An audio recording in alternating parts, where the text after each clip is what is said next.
Sebanyak 29 santriwati yang menjadi korban dugaan pencabulan oleh seorang pimpinan pondok pesantren di Kecamatan Labangka, Kabupaten Sumbawa, Nusa Tenggara Barat, menjalani pemeriksaan psikologis. Pemeriksaan ini bertujuan memperkuat alat bukti dalam kasus tersebut. Evaluasi psikologis dilakukan oleh tenaga ahli dari UPTD Perlindungan Perempuan dan Anak PPA, Dinas Pemberdayaan Perempuan dan Perlindungan Anak Kabupaten Sumbawa bekerja sama dengan RSUD Sumbawa. Santriwati yang menjadi korban dalam kasus tersebut didampingi oleh orang tua mereka. Fatriatur Rahmah, Sekretaris Lembaga Perlindungan Anak LPA Kabupaten Sumbawa, menjelaskan bahwa korban mengalami trauma akibat kejadian tersebut. Menurut Fatriatur Rahmah, tindakan kekerasan seksual dilakukan oleh pelaku pada saat proses bersalaman dan saat korban sedang sakit.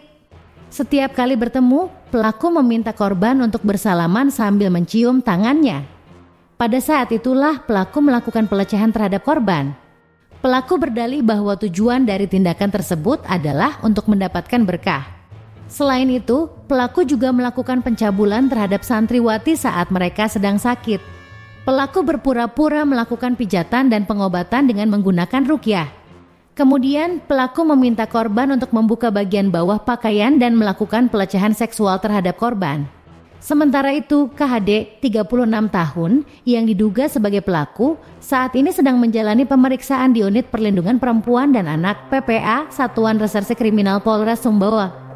KHD ditangkap oleh polisi setelah pondok pesantren tersebut diserang oleh warga karena kasus dugaan pencabulan tersebut.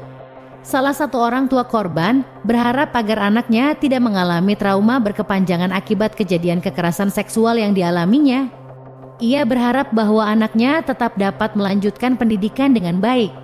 Sebelumnya, dalam video yang beredar di media sosial, warga melempari ponpes yang menjadi lokasi dugaan pencabulan 29 santriwati itu. Puluhan warga tampak merusak pondok tersebut dengan melemparkan batu bata. Kapolres Sumbawa, AKBP Heru Muslimin, pun meminta warga untuk tetap tenang. "Saya minta masyarakat tenang. Percayakan kepada kami akan melakukan penyelidikan secara profesional," ujar Kapolres. Ketua Lembaga Perlindungan Anak Sumbawa, Fatriatul Amanda, menjelaskan HD mencabuli santriwatinya dengan iming-iming berkah. Pelaku HD sengaja meminta semua santriwati salaman cium tangan agar dapat berkah. Kemudian dia meraba payudara dan bagian kemaluan korban, kata Fatriatul. Fatriatul mengungkapkan 29 santriwati yang menjadi korban pencabulan itu berumur 13 hingga 15 tahun. Para santriwati itu sempat mengalami trauma saat menceritakan peristiwa itu pada orang tuanya.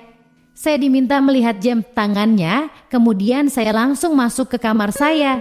Tapi tiba-tiba saja saya diikuti dari belakang dan dia mau ikut masuk ke dalam kamar. Saya langsung mau menutup pintu, tapi dia mendorong pintu itu sampai saya sempat jatuh," ucap salah satu santriwati yang menjadi korban.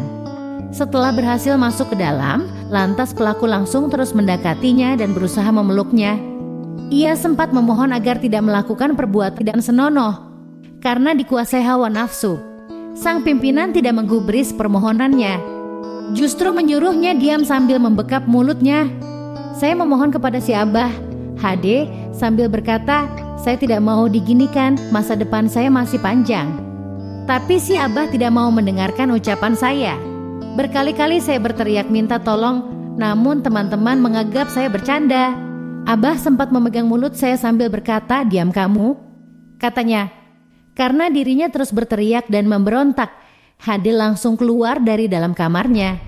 Malamnya ia menceritakan kejadian yang menimpanya kepada ustadzahnya. Atas kejadian itu, ia mengalami trauma dan sakit. Sehingga pada malam hari, HD kembali menjalankan aksi bejatnya dengan berpura-pura mengobatinya. Meskipun di kamarnya terdapat 4 orang, namun HD sempat menjalankan aksi bejatnya. Di situ si Abah berpura-pura mengobati kaki saya. Abah memegang kaki saya sambil merabanya dan tangannya terus naik. Saya kembali berteriak, katanya. Masih belum berhenti, keesokan harinya, HD kembali masuk ke kamarnya dan mencoba untuk memeluknya. Namun saat itu, dirinya memberanikan diri untuk berteriak dan meminta tolong, namun teriakannya masih dianggap candaan oleh teman-temannya. Setelah kejadian itu, dirinya terus mengalami sakit-sakitan dan akhirnya dirinya bersama teman-temannya memberanikan diri untuk kabur dari pondok pesantren tersebut. Ustadz Zajulia, salah seorang guru di Ponpes menceritakan, mengetahui kejadian memalukan tersebut saat banyak anak-anak yang lari dari pesantren dan datang ke rumahnya. Saya sempat heran tiba-tiba banyak anak-anak yang datang ke rumah. Saat ditanya kenapa, mereka diam dan gak ada yang mau cerita, katanya. Diceritakan beberapa hari berikutnya, ada lagi santriwati yang lari dari pesantren ke rumahnya. Jumlah anak-anak yang lari dari pesantren kian hari terus bertambah. Setelah kami tanya, akhirnya mereka mengaku diperlakukan tidak senonoh oleh pimpinan, katanya.